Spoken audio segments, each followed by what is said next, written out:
Welcome, Fright Night Vault listeners. Tonight's story drifts from the quiet edge of a neighborhood where porch lights die early and fences keep in more than pets. If you're alone right now, you may want to keep one light on. Subscribe to the vault and never walk alone again. Tonight's story, It Waits Beyond the Hallway Light, starts now. I bought the house because it felt ordinary. Brick exterior, fenced yard, a small maple tree out front that turned red in October. After years of apartments and neighbors who never stopped arguing, the quiet felt like a blessing. The first night I noticed how still it was. No dogs barking, no traffic, just silence thick enough to hum in my ears. By the second week I realized the hum wasn't silence at all. It was something else, faint, like breathing behind the walls. I tried to ignore it. But then came the smell. Burnt wood, faint and sour, drifting from the vents no matter which room I was in. And always, right before midnight. At first, I thought the furnace was broken.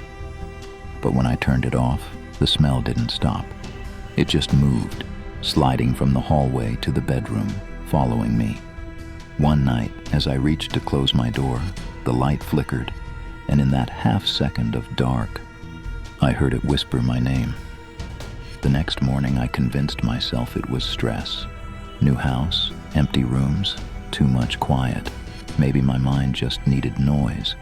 So I left the TV on all day, even when I wasn't watching. But every time I muted it, the hum came back. It was never loud, just close, like something standing right behind me, waiting for my heartbeat to slow enough for it to match. By the end of that week, the air inside the house felt heavier, like breathing through smoke. Doors would rattle softly when I walked past them, and cold spots began forming near the corners of every room. No wind, no drafts, just cold that clung to skin. Then the dreams started. Always the same. I'm lying in bed, and there's someone standing in the hallway, too tall to be human, head brushing the ceiling, its face hidden in shadow. When I try to move, the mattress holds me still. Not like paralysis, but permission denied. It just watches me, silent and patient. The night I woke up gasping, the smell of burnt wood was stronger than ever. But this time, it wasn't just smell. Ash drifted through the air, real, tangible, landing on my blanket like snow. And from the hallway, that same whisper again, only louder, closer. It didn't sound like my name anymore. It sounded like it was learning how to say it. I stopped sleeping in the bedroom after that night. Something about the hallway felt wrong, like it was stretching longer when the lights were off. I started locking my door, even though I lived alone.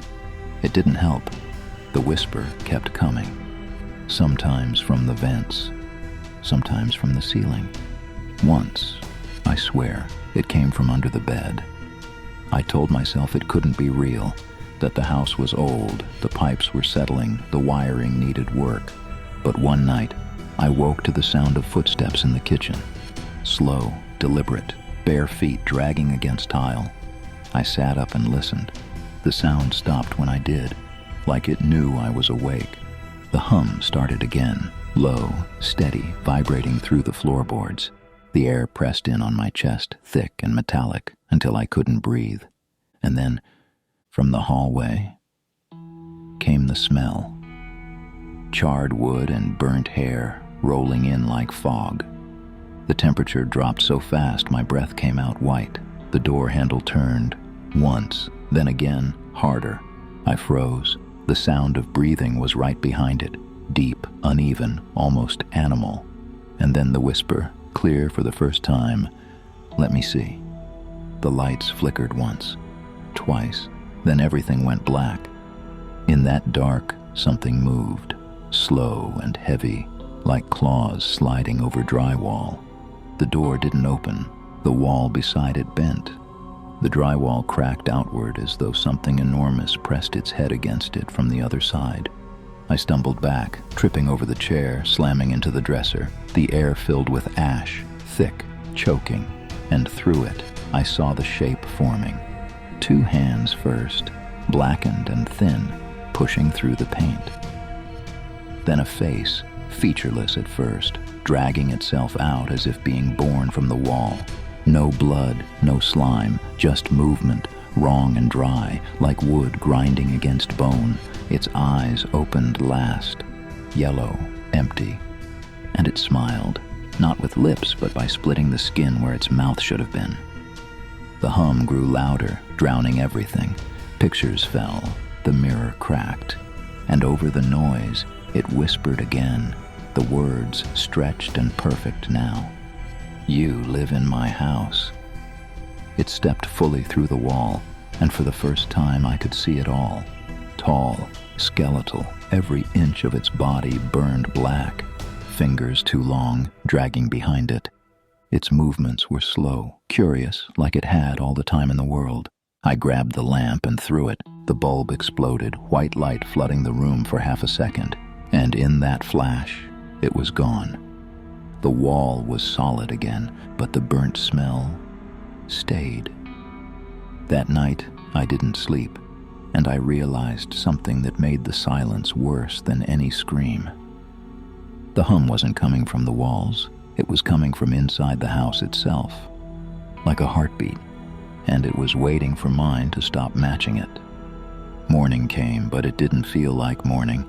The light through the blinds was dull, gray, almost sickly, and the air smelled faintly of burnt dust and metal. I walked the house room by room, checking every wall. No cracks, no marks, nothing, but the silence had changed. It wasn't empty anymore. It was listening. I called an inspector. He checked the wiring, the foundation, the furnace. Everything was clean. When he stood by the hallway, though, his voice trailed off mid-sentence. He turned toward the wall, the same one the face had pushed through, and frowned. "What's that sound?" he asked. I told him I didn't hear anything. He looked at me like I was lying. Then he packed up and left without finishing the report. That night, I slept in the living room with every light on. No whispers, no footsteps, just the hum, steady, rhythmic, like breathing under the floorboards. It lulled me until I started to drift, and then it stopped. The silence was worse. It was waiting for me to notice. Somewhere near the kitchen, a single floorboard creaked. I held my breath. The air shifted, not like movement, but pressure. And from the hallway, that smell again, burnt wood and something wet. I didn't move, didn't blink, didn't breathe. After a minute, the hum returned, softer now, pulsing gently, almost comforting. It was the sound of a house settling, a house breathing, a house remembering the warmth of someone still alive inside it. I thought about running, but where would I go? You can't escape something that isn't in the walls, or the vents, or the shadows. You can't outrun a heartbeat that's not yours anymore. So I stayed, and every night, the hum grows a little louder. Sometimes I talk to it, sometimes it answers.